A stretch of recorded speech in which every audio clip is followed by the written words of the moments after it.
helps, minority students get degrees or master's degrees and doctoral degrees, upper level degrees. So I like that part too. Okay, so but you know that McNair is um is research based. Mm-hmm. So what efforts are you going to make to go into research? Because many students don't like doing research because they think it's tiring, it's frustrating.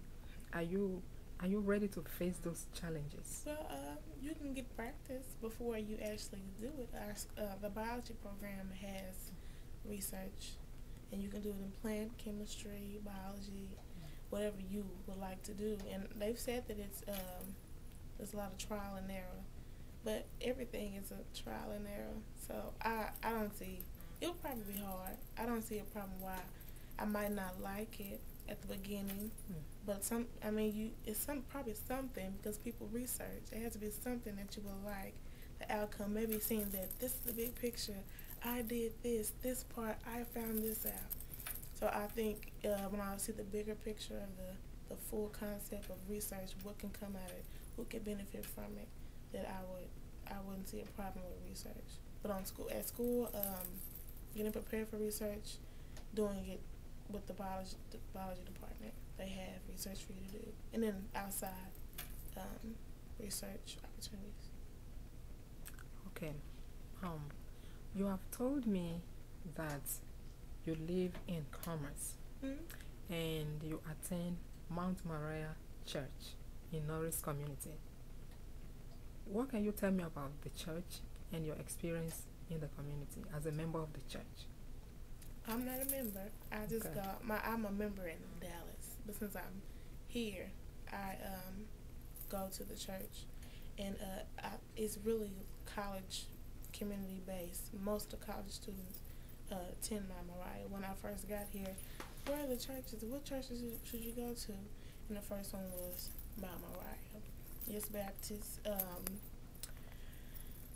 It's Baptist. It's more of the fresh ideas, new, um, contemporary type of preachers and things that we would do. As in, we have a Friday night live, and it's like a Friday church service, but Mm-hmm. it's hosted by one of my residents, New Pride, Chris Wesley, and he goes to my church in Dallas, and he's a preacher, and he preaches about the things that we go through at school, and about our work, and about people not liking us, and how we should persevere through all the challenges that we have. And it helps because he's a college student, goes to the same school as you, and yet he can give you advice about what you can and what you can do, how you can see yourself through, because I saw myself through. So that's probably one of the different things that my Mariah doesn't have than my church in Dallas, or other churches that might be around here. So are you saying that Mount Moriah, the kind of teaching they do in the church, you prefer it to the one you go to in Dallas, right? I don't prefer it because I love my home church. Right. Is it does it have the same name? No, my church is Antioch Fellowship Okay. Missionary Baptist Church. Okay. But you talked about contemporary preaching. Hmm. Can you tell me more about contemporary preaching? And Um, which one is old preaching, by the way? well, I don't have an old preacher. Well, I think he might be. He's my preacher is probably old. He's like 45, but he's been preaching since he was 20. He even went to school with my preacher in Dallas, and I would call Chris contemporary because he uses the slang that I know. Slangs Like I when was. he's preaching, right? Like He, what? um, y'all know what I be talking about, or that's what I'm saying. Y'all can feel me. You can feel me, right? You can understand what I'm saying. Like he'll talk to you like that, like we're sitting here, like me, you and I speaking, Mm-hmm. and he can take a message that might be, oh, come to God, everyone come, and he can make it to, okay, y'all, you see what I'm saying? Let's understand it this way. So that's what I would say. Contemporary is more. I don't want to say layman's terms for teens, but you could call it that. It's different because it's coming, maybe because it's coming from a younger person, that it's Mm-hmm. just like, okay, it's a fresh idea, a new spin.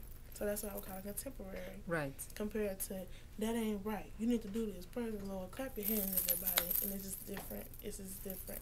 That's why I would call it contemporary. Okay, so this Chris, the preaching that Chris does, actually, in a way, if I really understand what you're saying, it addresses your personal life issues, kind of. Yeah, he Yes. addresses them.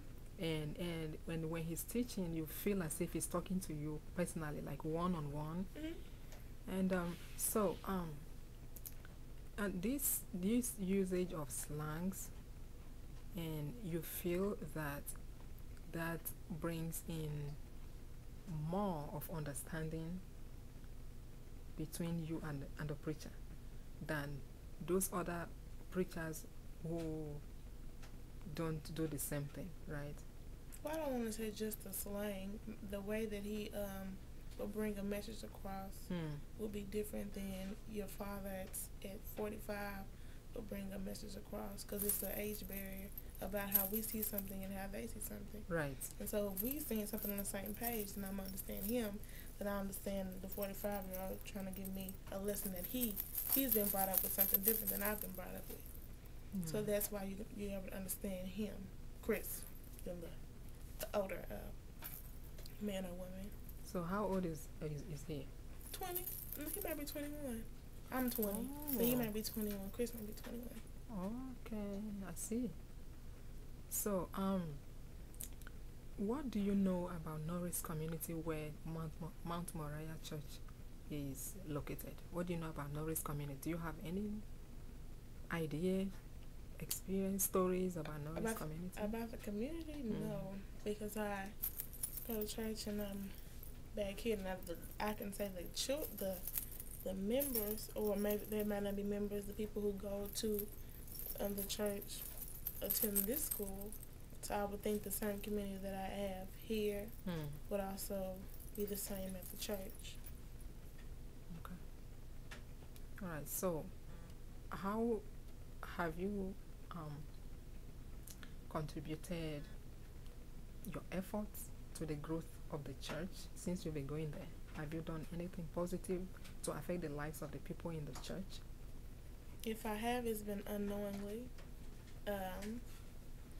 I can't say that I've purposely given any changes to anyone's life. Now, I've been there to encourage. Maybe I have for Chris. When he's told me to come in, I've been there in the front seat. Yay! Being given the support. I attend, they have a multicultural gospel choir concert. I've attended those. And so I could say that I give my support by coming to the programs they offer. I don't normally know if I've changed anyone's life or given inspired people to come to the church. I've said I went to Mount Moriah. What church you go to, Mount Moriah? Oh, that's where you go? Now they might come because I said I go there.